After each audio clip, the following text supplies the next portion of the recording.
I'm doing this for you. And for Mike too, I guess. Though I don't think that there's much I can do to help him at this point. I suppose I should provide some background information first. I'm a sophomore in a fairly good university in Boston. No, not MIT or Harvard, but still one that's a bit of a chore to get into. My freshman year, I had the option to live in honors housing and decided to roll with it. After all, at least the people would be interesting. Whatever arcane algorithm they used to process my roommate requests took in my preferences and spat out the name of my future roommate, Mike. Just another random honors kid from St. Louis. The two of us got along fine for most of freshman year. My enjoyment of Miley Cyrus notwithstanding. And so we decided to room together for sophomore year as well. Now, Mike has always been a pretty obsessive guy. He tends to bounce around in his interests. One week, he would devour an entire series of anime, only to later start watching random online episodes of Mystery Science Theater 3000, and then begin working his way through the archives of the hottest new webcomic. And, of course, like any real obsessive, he would keep me posted on his latest craze. I humored him. What else are roommates for? One day earlier this week, he started telling me random scary stories. You know, those random things you find on message boards. I think his main source ended up being some site called Creepypasta. I never understood why pasta could be creepy, but whatever. I'd hear about a med student eating an arm, or someone being autopsied alive, or some random YouTube video that would drive you insane. We usually had a good laugh about them. The third day of his obsession, however, things got weird.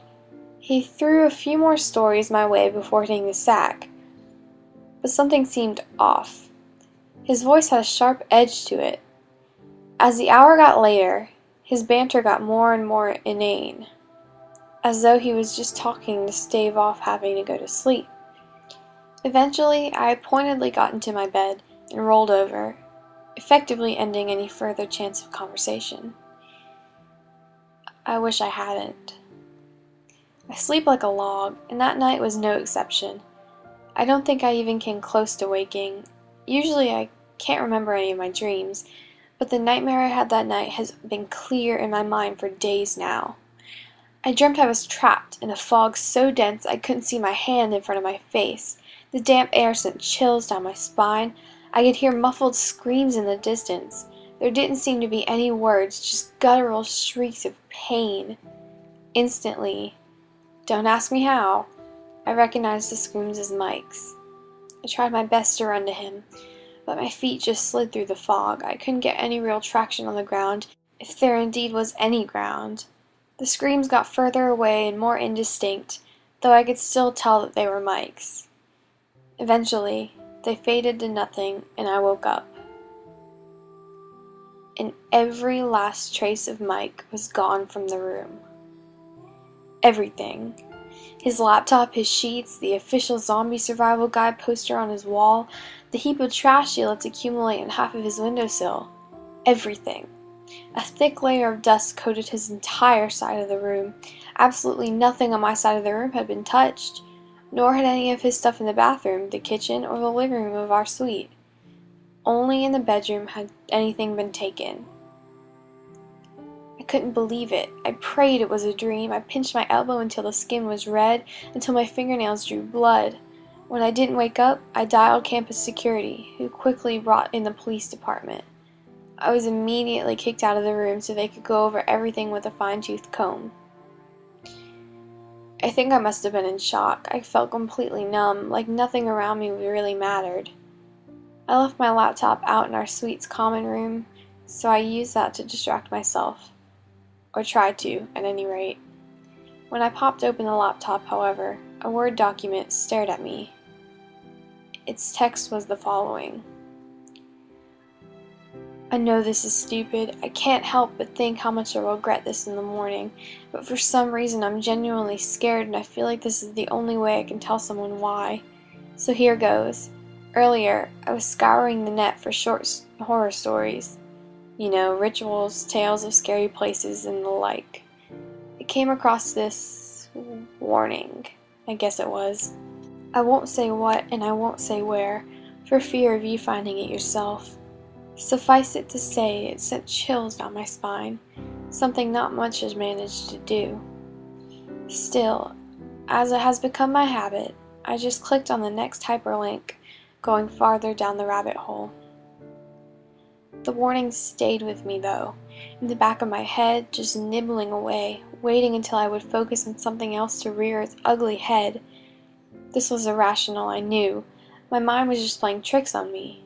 Some ancestral fear had been played upon, some age-old nightmare that was just that, a nightmare, no more and no less. But that didn't make the fear go away.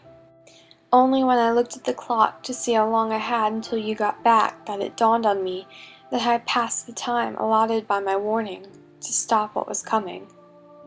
Any vagueness is out of concern for you, I promise. And then the real anxiety kicked in. My palms started to sweat and my eyes refused to stay closed for more than a second at a time. All my hair stood on end and I could feel my heart rate start to increase. Instantly I knew that the warning had been real, and I had failed to heed it. My time was limited. It was about then that you got back from the TV station. I was so glad to see someone else. I can't imagine how I sounded. Finally, someone to fight the dark with. A companion against the now terrifying night. But clearly you weren't interested. Your yawns were a dead giveaway. You headed to bed, and I, to stave off sleep a little longer, decided to write you this.